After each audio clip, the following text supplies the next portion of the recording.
Courier boxes ఉంటాయి. ఒక్కొక్కసారి మీరు మంచి గ్లాస్ ఐటమ్స్ ఆర్డర్ చేసి ఉంటారు. కొరియర్ బాక్స్ వచ్చినప్పుడు ఆ బాక్స్ అంతా ఒక్కొక్కసారి సరిగ్గా రాదు, క్రష్ అయిపోయి ఉంటుంది, నలిగిపోయి ఉండొచ్చు, నొక్కు పడి ఉండొచ్చు. కానీ లోపల ఐటమ్ సేఫ్ గా రావడానికి వాళ్ళు ఏం చేస్తారు, దాని చుట్టూ ఒక బబుల్ ర్యాప్ వేస్తారు. చూసారా ఎప్పుడైనా? దాని చుట్టూ కూడా అది పగిలిపోకుండా దాని చుట్టూ ఒక బబుల్ ర్యాప్ వేస్తారు. పైన ఉన్న బాక్స్ అంతా క్రష్ అయినా కూడా లోపల ఐటమ్ మాత్రం సేఫ్లీ డెలివర్డ్.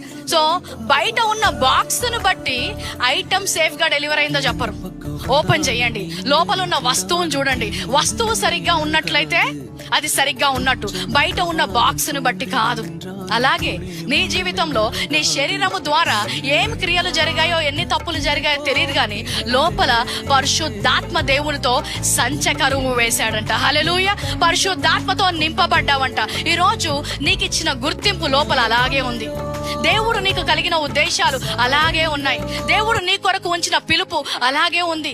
ఏ గొప్ప మార్గంలో నిన్ను తీసుకొని వెళ్తున్నాడో అది ఇంకా భద్రపరిచి ఉంచాడంట.